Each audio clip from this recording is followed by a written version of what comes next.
Assalomu alaykum, hurmatli tomoshabinlar. Bugun men juda muhim masalani tushuntirib beraman. Nega hamma pensionerlarga bir xil qo'shimcha to'lov berilmaydi? Ko'pchilik. Men ham pensionerman, qo'shnim ham pensioner. Nega unga ko'proq? Menga kamroq. Televideniyada qo'shimcha to'lov beriladi deyildi. Nega kartamga tushmadi? Pensiya oshdi deyishdi, lekin hammaniki bir xil oshmadi degan savollar bilan qiynaladi. Bu ma'lumot har bir oilaga tegishli. Chunki deyarli har bir xonadonda pensioner bor yoki ertaga bizning o'zimiz ham shu tizimga kiramiz. Shuning uchun videoni oxirigacha ko'ring, hoziroq kanalga obuna bo'ling va like bosib qo'ying. Chunki bunday tushuntirishlar ko'pchilikning pulini, vaqtini va asabini asraydi. Men avvalo eng asosiy narsani aytaman. Pensioner degan umumiy so'z bor. Lekin hamma pensionerning huquqiy holati bir xil emas. Pensiya olayotgan odamlar turli toifalarga kiradi. Kimdir yoshga doir pensiya oladi, kimdir nogironlik pensiyasi oladi, kimdir boquvchisini yo'qotganlik pensiyasi oladi. Yana kimdir ish staji yetarli bo'lgani uchun to'liq pensiya oladi. Kimdir staji kamligi sababli kamroq miqdorda pensiya oladi. Kimdir eng kam pensiya miqdorigacha yetkazib beriladigan qo'shimcha oladi. Kimdir allaqachon belgilangan darajadan yuqori pensiya olayotgani uchun bunday qo'shimchaga kirmaydi. Oldin ko'pchilik pensiya oshishini juda sodda tasavvur qilardi. Davlat pensiyalarini oshirdi. Demak, hammaning pensiyasiga bir xil pul qo'shiladi. Masalan, hamma pensionerga 100,000 so'mdan qo'shildi degan tushuncha shakllanib qolgan edi. Lekin amalda pensiya tizimi bunday ishlamaydi. Hozirgi tartiblarda qo'shimcha to'lovlarning bir necha turi bor. Bazaviy miqdor oshishi, eng kam pensiya darajasiga yetkazish, ayrim toifadagi shaxslarga ustama kompensatsiya, parvarish puli, ijtimoiy yordam yoki boshqa alohida to'lovlar. Shuning uchun bir odamga qo'shimcha tushadi, ikkinchi odamga tushmasligi mumkin. Bu har doim ham xato degani emas. Ba'zan bu qonundagi farq, ba'zan hujjat yetishmasligi, ba'zan esa ma'lumotlar bazasida yangilanmagan ma'lumot sabab bo'ladi. So'nggi yillarda ko'p to'lovlar avtomatlashtirilmoqda. Ya'ni avvalgidek har bir holat faqat qog'oz papkadan qidirilmaydi, balki pensiya jamg'armasi, soliq, bandlik, tibbiy, ijtimoiy ekspertiza, fiqhiy mahalla yoki boshqa idoralar ma'lumotlari o'zaro solishtiriladi. Bu yaxshi tomoni bilan xatolarni kamaytiradi, lekin boshqa tomondan bir muammo paydo bo'ladi. Agar siz haqingizdagi ma'lumot biror bazada noto'g'ri yoki eskirgan bo'lsa, qo'shimcha to'lov avtomatik tarzda chiqmay qolishi mumkin. Masalan, odam iki guruh nogironligi bo'yicha imtiyozga ega, lekin tibbiy xulosa muddati uzaytirilgani bazaga vaqtida tushmagan, yoki pensioner yolg'iz yashaydi, lekin ro'yxatda uning yonida farzandi yoki qarindoshi yashayotgandek ko'rinadi. Yoki boquvchisini yo'qotganlik pensiyasini oluvchi bola o'qishni davom ettiryapti, lekin o'qish joyidan ma'lumotnoma topshirilmagan.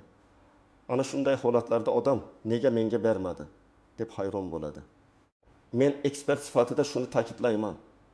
Qo'shimcha to'lovning bermasligi har doim ham sizga tegishli emas degani emas, lekin hujjat va ma'lumotlar tekshirilishi kerak degani bo'lishi mumkin. Endi eng muhim qismga o'tamiz. Qo'shimcha to'lovlarning miqdori 3 ta asosiy omilga bog'liq bo'ladi.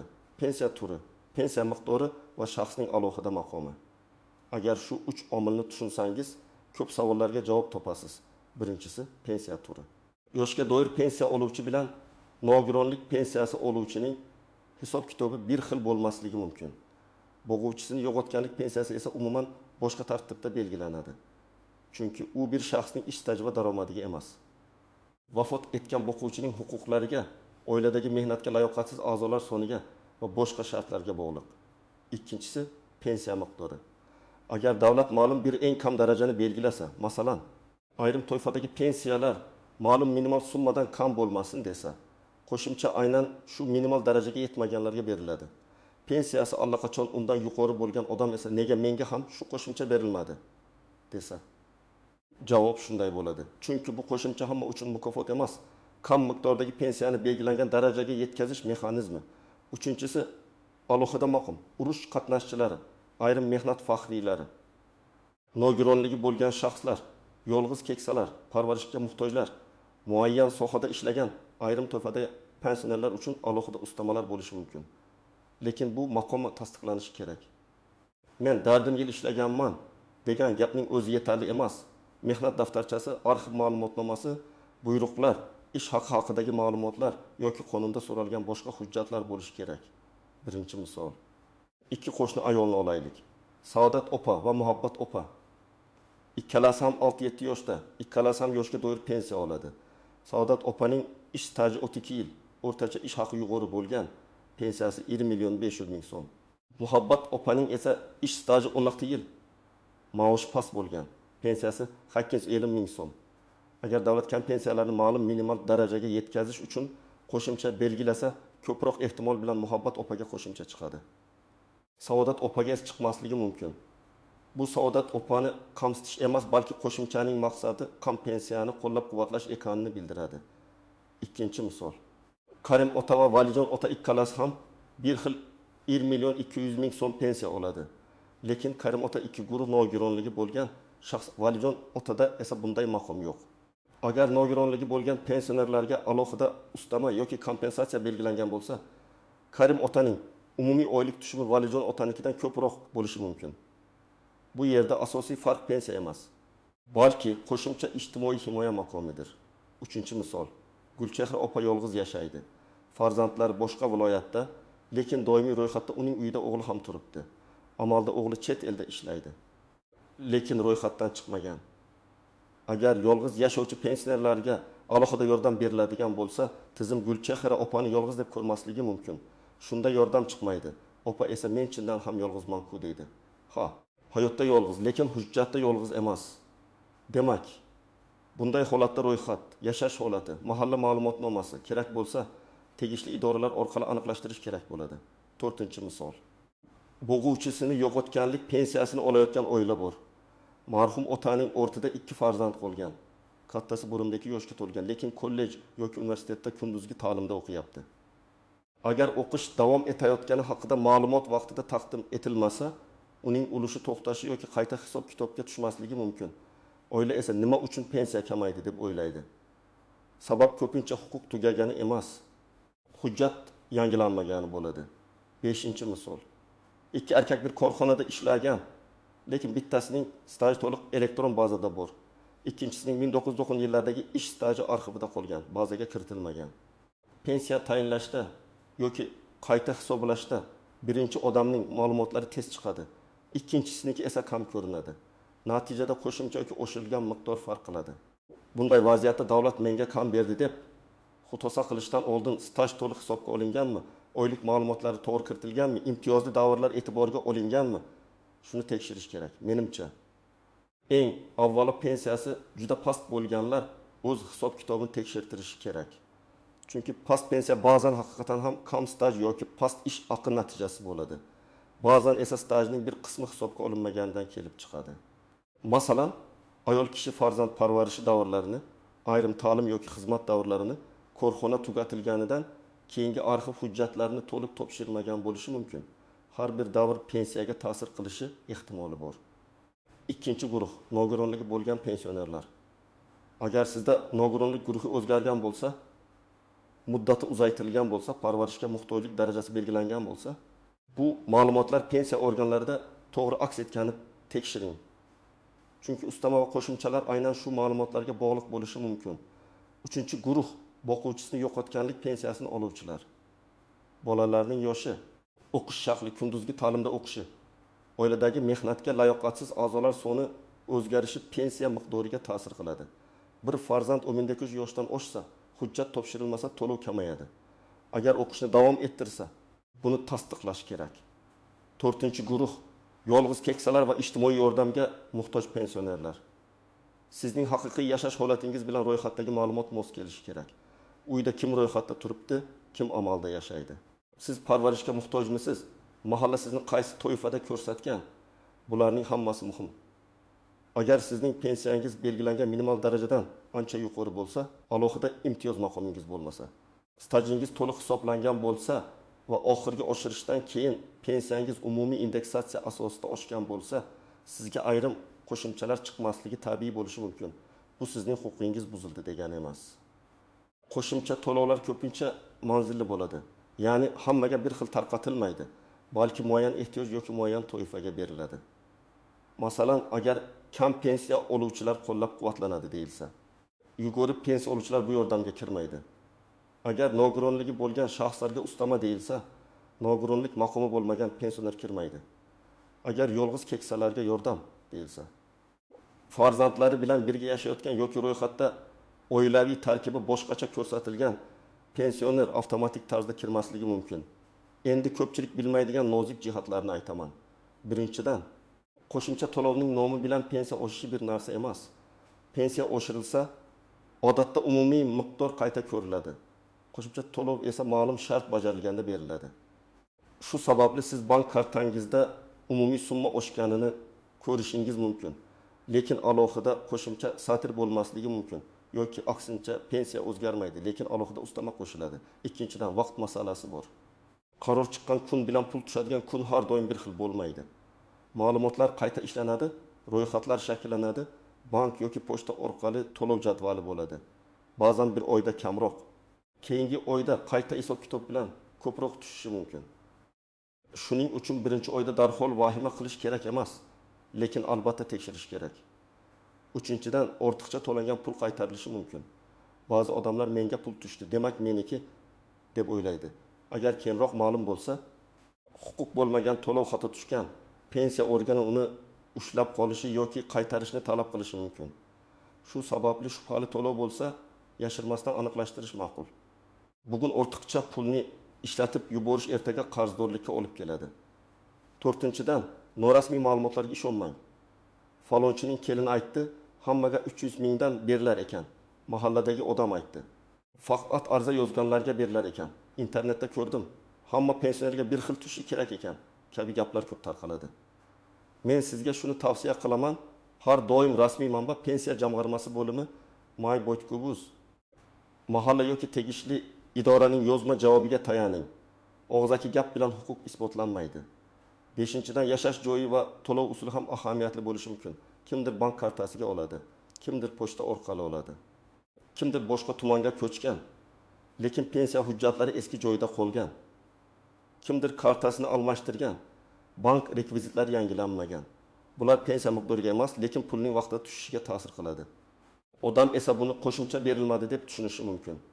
Endi eng foydali qismga o'tamiz. Agar siz yoki ota-onangiz, buvingiz, bobongiz qo'shimcha to'lov olishi kerak deb o'ylasangiz, quyidagi qadamlarni bajaring. Birinchi qadam: oxirgi 3 oyda qancha pensiya tushganini aniqlang. Bank ilovasidan ko'chirma oling yoki pochta orqali olsangiz to'lov qaydnomasini so'rang. Pul tushgan sanalarni va summalarni yozib qo'ying. Oldin ko'proq edi. Kamayganga o'xshaydi degan taxmin yetarli emas. Aniq raqam kerak. Ikkinchi qadam: pensiya turini aniqlang. Siz yoshga doir pensiya olasizmi? Nogironlik pensiyasimi? Boquvchisini yo'qotganlik pensiyasimi yoki boshqa to'lovmi? Ko'pchilik buni aniq bilmaydi. Hujjatlarda pensiya turi yozilgan bo'ladi. Agar bilmasangiz, pensiya jamg'armasi bo'limidan ma'lumot oling. Uchinchi qadam: sizda qanday imtiyozli maqom borligini ro'yxat qiling. Nogironlik guruhi bormi? Yolg'iz yashovchi ekanmisiz? Parvarishga muhtojlik bo'yicha xulosa bormi? Urush yoki mehnat faxriysi maqom bormi? Boquvchisini yo'qotganlik bo'yicha o'qiyotgan farzand bormi? Har bir maqom bo'yicha tasdiqlovchi hujjat bo'lishi kerak. To'rtinchi qadam: hujjatlarni tayyorlang. Odatda pasport yoki ID karta, pensiya guvohnomasi yoki pensiya bo'yicha ma'lumot, mehnat daftarchasi, arxiv ma'lumotnomalari, ish haqidagi ma'lumotlar. Nogironlik bo'yicha tibbiy ijtimoiy ekspertiza hujjatlari, o'qish joyidan ma'lumotnoma, FDGO hujjatlari, yashash joyi bo'yicha ma'lumotlar kerak bo'lishi mumkin. Har bir holatda ro'yxat farq qiladi. Shuning uchun bor hujjatlarni to'plang va nusxalarini tayyorlang. 5-qadam: pensiya jamg'armasining tuman yoki shahar bo'limiga murojaat qiling. Men doim yozma murojaat qilishni maslahat beraman. Chunki og'zaki so'rasangiz, og'zaki javob olasiz va keyin isbotlash qiyin bo'ladi. Arizada shunday yozish mumkin: mening pensiyam va menga tegishli qo'shimcha to'lovlar to'g'ri hisoblanganini tekshirib berishingizni, staj pensiya turi, ustama va kompensatsiyalar bo'yicha yozma tushuntirish berishingizni so'rayman. Albatta ism, familiya, joy, manzil, telefon raqam va sana bo'lsin. 6-qadam: agar staj bo'yicha shubha bo'lsa, arxivga murojaat qiling. Eski korxona yopilgan bo'lsa ham, uning hujjatlari davlat arxiviga yoki voris tashkilotga topshirilgan bo'lishi mumkin. Ko'p odamlar korxona yo'q bo'lib ketgan, demak stajim ham yo'q deb o'ylaydi. Yo'q, hujjat izlash kerak. 1 yil staj ham, ayrim holatda bir necha yil ish haqi ma'lumoti ham pensiya miqdoriga ta'sir qilishi mumkin. 7-chi qadam, agar javobdan norozi bo'lsangiz, yuqori turuvchi organga yoki qonuniy tartibda shikoyat qiling. Lekin shikoyat hissiyot bilan emas, hujjat va raqam bilan yozilishi kerak. Menga kam berildi deyishdan ko'ra 1992-1999 yillardagi ish stajim hisobga olinmagan deb hisoblayman. Arxiv ma'lumotnomasi ilova qilinadi desangiz, natija olish imkoniyati ancha yuqori bo'ladi. 8-qadam, har yili hujjatlaringizni yangilab boring. Ayniqsa nogironlik muddati, o'qish ma'lumotnomasi, yashash joyi, bank kartasi rekvizitlari o'zgarsa darhol xabar bering. Ko'p muammolar odamlar o'zi bilib olishadi deb kutgani uchun paydo bo'ladi. Tizim ko'p narsani avtomatik ko'radi, lekin hammasini ham emas. Men amaliyotda ko'p ko'radigan birinchi xato odamlar qo'shnisi bilan o'zini solishtiradi. Qo'shningizning pensiyasi ko'proq bo'lsa, bu albatta adolatsizlik degani emas. Uning staji ko'p bo'lishi, ish haqi yuqori bo'lishi, imtiyozli maqomi bo'lishi yoki avval topshirgan hujjatlari to'liq bo'lishi mumkin. Solishtirish uchun faqat yosh yetarli emas. Ikkinchi xato, menga ariza yozmasam ham berilishi kerak edi deb kutish. Ayrim to'lovlar avtomatik tayinlanadi, lekin ayrimlar uchun hujjat, ariza yoki tasdiq talab qilinadi. Ayniqsa holat o'zgargan bo'lsa, masalan, nogironlik guruhi belgilansa, bola o'qishga kirsa, pensioner yolg'iz qolsa, buni rasmiylashtirish kerak. 3-xato, eski hujjatlarni yo'qotib qo'yish. Mehnat daftarchasi, arxiv ma'lumotnomasi, buyruq nusxasi, ish haqi ma'lumoti juda muhim. Hatto pensiyaga chiqqandan keyin ham bu hujjatlarni saqlash kerak. Chunki keyinchalik qayta hisoblash yoki tekshirishda kerak bo'lishi mumkin. 4-xato. Bankdagi muammoni pensiya muammosi deb o'ylash. Ba'zan karta muddati tugaydi, bank hisobida cheklov bo'ladi, karta almashtiriladi, SMS kelmaydi. Pul tushgan bo'lishi mumkin, lekin odam bilmaydi. Shuning uchun bir vaqtning o'zida bankdan ham, pensiya bo'limidan ham tekshiring. 5-xato, ijtimoiy tarmoqlardagi noto'g'ri xabarlarga ishonish. Har safar pensiya oshishi yoki qo'shimcha to'lov haqida xabar tarqalganda odamlar orasida vahima paydo bo'ladi. Kimdir hammaga beriladi deydi. Kimdir faqat tanish bilish olsa bo'ladi deydi. Men bunday gaplarga ishonmaslikni maslahat beraman. Huquq bor bo'lsa hujjat bilan olinadi. Huquq yo'q bo'lsa tanish bilan ham qonuniy bo'lmaydi. Bu savol ham juda muhim. Nega hammaga teng 200 ming yoki 300 ming so'm berilmaydi? Javob shuki, ijtimoiy himoya tizimining maqsadi hammani matematik bir xil qilish emas. Ehtiyoji ko'proq bo'lganlarni ko'proq himoya qilishdir. Agar bir pensioner 800 ming so'm olsa, boshqasi 3 million so'm olsa, ikkalasiga bir xil qo'shimcha berishgan pensiya oluvchining muammosini to'liq hal qilmaydi. Shu sababli ko'p hollarda qo'shimchalar manzilli bo'ladi. Past pensiya oluvchilar, nogironligi bo'lganlar, boquvchisini yo'qotganlar, yolg'iz keksalar, parvarishga muhtojlar va boshqa himoyaga muhtoj guruhlar alohida ko'riladi. Bunda adolat tushunchasi ham nozik. Bir qarashda hamma pensioner demak hammasiga bir xil bo'lsin deyish oddiy ko'rinadi. Lekin hayotda ehtiyojlar bir xil emas. Dori darmon xarajati bor odam bilan sog'lomroq pensionerning xarajati bir xil emas. Yolg'iz yashaydigan keksaning holati farzandlari bilan yashaydigan pensionernikidan farq qiladi. Ish staji gatim yil bo'lgan odam bilan staji 10 yil bo'lgan odamning pensiya formulasi ham bir xil bo'lmaydi. Shuning uchun qo'shimcha to'lovlar ko'pincha shaxsiy holatga qarab belgilanadi. Bugungi asosiy xulosa shunday. Hamma pensionerlarga bir xil qo'shimcha to'lov bo'lmasligining sababi xato yoki adolatsizlik bo'lishi shart emas. Pensiya turi, miqdori, ish staji, imtiyozli maqom, nogironlik holati, oila tarkibi, o'qish ma'lumotnomasi, yashash joyi va hujjatlarning to'liqligi qo'shimcha to'lovga bevosita ta'sir qiladi. Agar sizga qo'shimcha tushmagan bo'lsa, birinchi navbatda vahima qilmang, lekin befarq ham bo'lmang. Raqamlarni tekshiring, hujjatlarni to'plang, yozma murojaat qiling va rasmiy javob oling. Agar bu video sizga foydali bo'lgan bo'lsa, albatta like bosing, kanalga obuna bo'ling va yaqinlaringizga yuboring. Izohlarda yozing. Sizda yoki ota-onangizda shunday holat bo'lganmi? Qo'shimcha to'lov tushdimi yoki tushmadimi? Keyingi videolarda men aynan sizlarning savollaringiz asosida pensiyani qayta hisoblash, stajni tasdiqlash va qo'shimcha to'lovlarni talab qilish tartibini yanada batafsil tushuntirib beraman.